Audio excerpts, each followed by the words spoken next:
Hi, and welcome to Catering Toolbox. I'm Doug Biggs. This is the first part in our video series on barbecue picnic catering.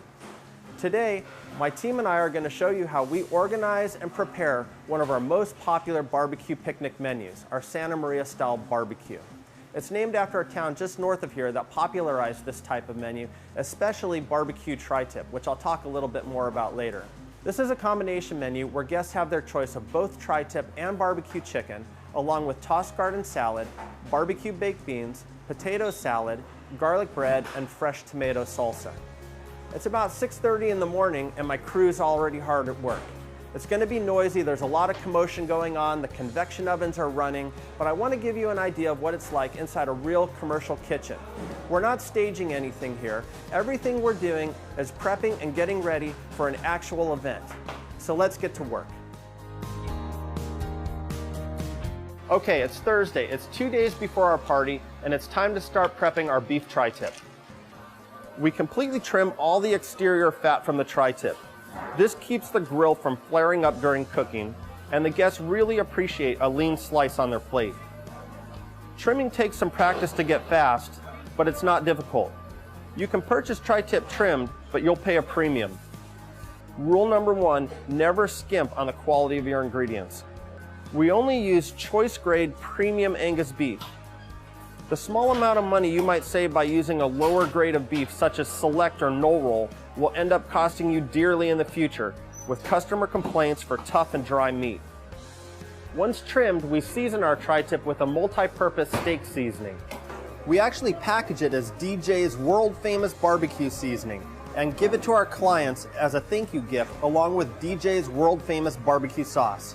We're using 1 tri-tip per 6 guests per this party, which we've determined is a perfect amount for a combination meal. Once trimmed and seasoned, we wrap our pan tightly in plastic. Notice how we wrap completely around the pan.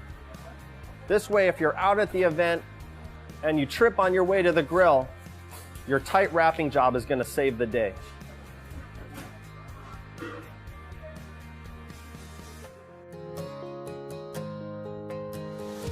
We start by dumping our chicken onto our food prep sink so we have easy access to all the different pieces.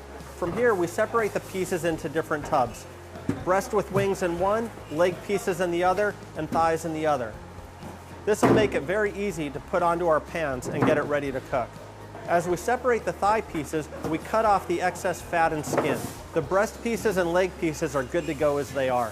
Because some guests choose to have only tri-tip or only chicken, planning on 1 piece of chicken per person ensures we won't run out.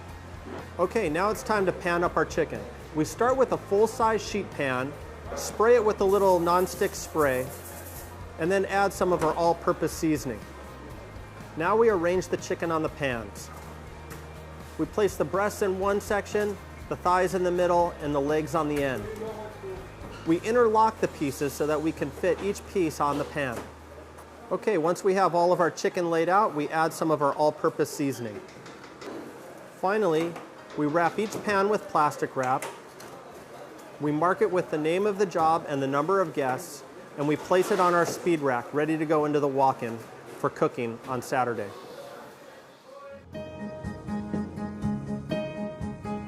We start with a high-quality canned baked beans, and we simply dress it up by adding a bit of barbecue sauce. 1 number 10 can of baked beans serves 25 guests. We use vegetarian baked beans for the benefit of the 5 to 10% of guests who do not eat meat. Once we have the cans open, we drain off some of the excess juice. We then add the beans to one of our 4-inch deep hotel pans. This pan holds 4 cans of beans, and altogether will serve 100 people. Now we add in our barbecue sauce. We wipe off the edges, and now here's the key to getting this pan of beans ready for the oven. We start by covering it with a sheet of plastic wrap. Next, we cover the pan with a sheet of aluminum foil. The plastic wrap will keep the acids and the juice from the beans from contacting the foil and actually dissolving the foil. The beans will go right into the oven just like this. We finish by writing the name of the company along with the number of guests on the foil, along with the ingredients in the pan. Okay, it's 1 day before the party and it's time to prep our garden salad. The key to prepping our romaine lettuce is to trim off the bottoms and tops of each head and then soak them inside a sink full of cool water. We'll then rinse each leaf of lettuce and set them to drain inside a colander. Once our romaine lettuce has had time to drain and dry, we chop it. We try and keep the heads together to make this job a little bit easier. We'll slice the lettuce crosswise and then slice it a couple of times lengthwise. This gives us a nice consistency for the salad. Likewise, we chop our tomatoes into bite-sized pieces. For our black olives, we buy them already sliced in cans. Our red cabbage comes in a full head. It's easy to shred and it adds beautiful color to the salad. Notice the flutes we cut into our cucumbers. This adds texture and interest to our salad. We're building the salad inside a standard 16-inch plastic pebble bowl. We've determined that this bowl is the perfect size to serve 50 guests. We continue to build the salad in layers until we have a beautiful completed salad. We take a standard heavy-duty plastic bag and we dump the salad into the bag. Then we close the bag and press it to remove most of the air. We'll then tie the bag, and now we have a complete salad ready to go for 50 people. Once we get to the job, we can simply open this bag, put it back into a bowl, and it's ready to serve. I found a supplier that supplies us with cooked and cut up potatoes. It's simple from here to add the ingredients to make our potato salad. We plan on 1/4 pound of potato salad per guest, and like all our other menu items, we bring some extra just in case. We begin by adding some sweet pickle relish. Next, we add some chopped celery. Next, we add a little bit of chopped parsley for color. Okay, we simply mix all of these dry ingredients together. A little bit of salt and pepper, and we're nearly there. Our ingredients here consist of mayonnaise, mustard, sour cream, and some dill pickle vinegar. Once we have all of our wet ingredients in a bowl, we simply mix it up by hand using a wire whip. Okay, next we just add our dressing and mix it up. Gloved hands make this job quick and easy. We found that simply by reusing our sour cream tub that we can put the potato salad in there, snap a lid back on, and it's ready to transport. With the Santa Maria style barbecue, this salsa is actually a condiment that's used for the tri-tip. Ingredients include canned diced tomatoes and juice, diced white onions, diced green onions, chopped fresh jalapenos, cilantro, salt, pepper, and garlic. It's so simple to make your own fresh salsa, and what a difference it makes in the eyes of the customer. The canned diced tomatoes come fairly chunky. We like to put them in the blender and chop them up just a bit. Once we have all our ingredients chopped, we simply assemble everything and mix it up.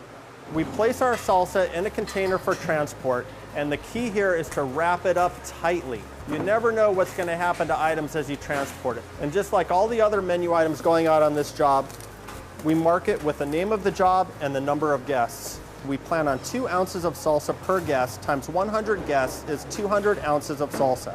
Divided by 128 ounces per gallon gives us 1.5 gallons of salsa for 100 guests.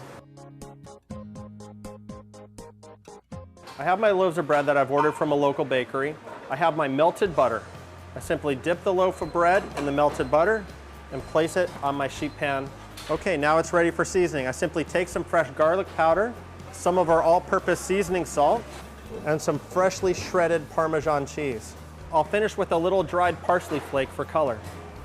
We start by slicing the bread lengthwise and then cut it into equal pieces. We get 20 to 24 pieces out of each loaf. This way, we plan on 2 pieces of bread per person and 1 loaf per 10 people. We wrap each loaf individually in aluminum foil. That way it's ready to go right on the grill. We can also store it this way in the freezer for up to 2 months. Well, there you have it. That completes our preparation for our barbecue picnic for 100 guests this Saturday. I'm Doug Biggs with Catering Toolbox, and I look forward to seeing you for part 2 in our series on barbecue picnic catering when we really get cooking.